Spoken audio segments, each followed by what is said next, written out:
குக்கு பக்தி YouTube channel நேயர்களுக்கு வணக்கம். நான் உங்கள் லாவண்யா. இன்னைக்கு நம்மோட நேர்காணலில் இணைந்திருப்பவர் யார் அப்படின்னு பார்த்தீங்கன்னா, சிறப்பு விருந்தினர் ஜோதிடர் வித்தகர் திருக்கோவிலூர் பரணிதரன் நம்மோட இணைந்திருக்கிறாங்க. வணக்கம் சார்.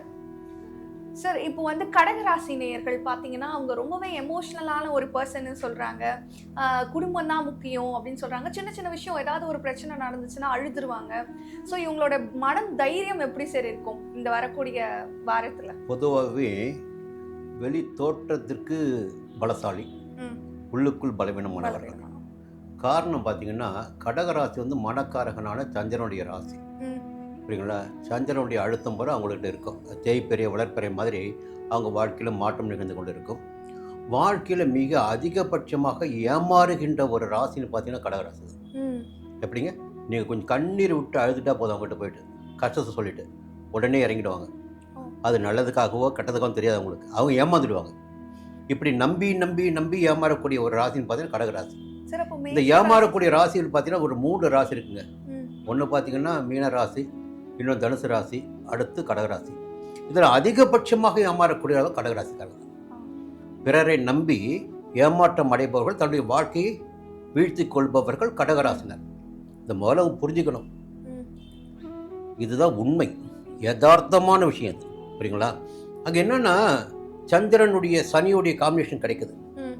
குறிப்பாக நம்ம ராசிநாதனை மட்டும் பார்க்கறத விட எந்த நட்சத்திரத்தில் அவங்க பிறந்திருக்காங்க, அந்த நட்சத்திரத்திற்கும் அந்த ராசிநாதனுக்கும் 2 கிரகங்களுக்கும் எந்த விதமான ஒற்றம் இருக்குன்னு பார்க்கணும்.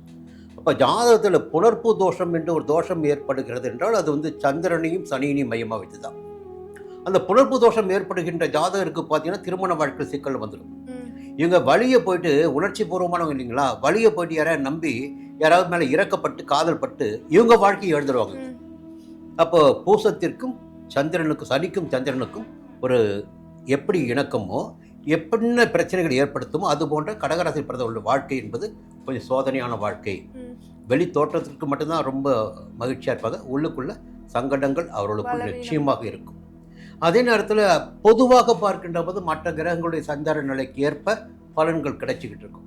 அப்படி பார்க்கின்ற போது இந்த வாரத்தில் திங்கட்கிழமை, செவ்வாய்க்கிழமை, புதன்கிழமை காலை வரை பார்த்தீங்கன்னா கொஞ்சம் விரய ஸ்தானத்தில் சந்திரன்.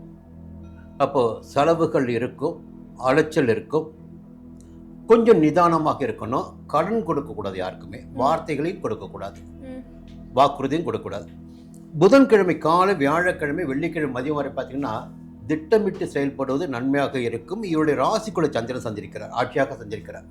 திட்டமிட்டு செயல்படுவது நன்மையாக இருக்கும். வெள்ளிக்கிழமை மதியம், சனிக்கிழமை, ஞாயிற்றுக்கிழமை 2ஆம் இடத்துல. பொதுவாக இந்த வாரம் முழுக்க பார்த்தீங்கன்னா சந்திரனுடைய சஞ்சாரம் இவர்களுக்கு சாதகமாக இருக்கு. இன்னொரு விஷயத்தை சொல்லப்போனால் பொது பலன் பார்த்தால் ஒரு பக்கம் விஜய் கடகராசி, இன்னொரு பக்கம் அண்ணாமலை கடகராசி. இந்த 9ஆம் இடத்தில் சஞ்சரிக்கின்ற சனி என்பது மிகப்பெரிய பலம் இந்த நேரத்தில் கடகராசி இருக்கு. பொது பலன் புரியுங்களா? சந்திரனும் சாதகமாக சஞ்சரிக்கிறார். 9ஆம் இடத்தில் சனி பகவானும் சாதகமாக சஞ்சரிக்கிறார். ஜென்ம ராசிக்குள் குரு சஞ்சரிக்கிறார் உச்சமாக.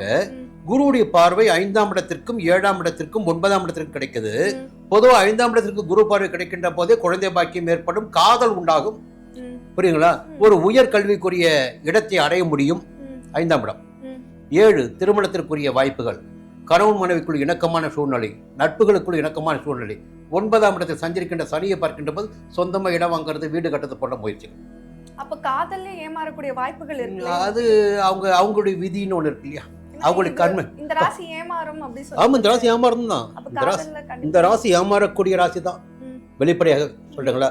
கடகராசிக்காரங்க காதலிக்க கூடாது என்னுடைய பார்வையில். ஏன்னா ஏமாற்றத்தை மட்டுமே அவர்கள் அடைவார்கள்.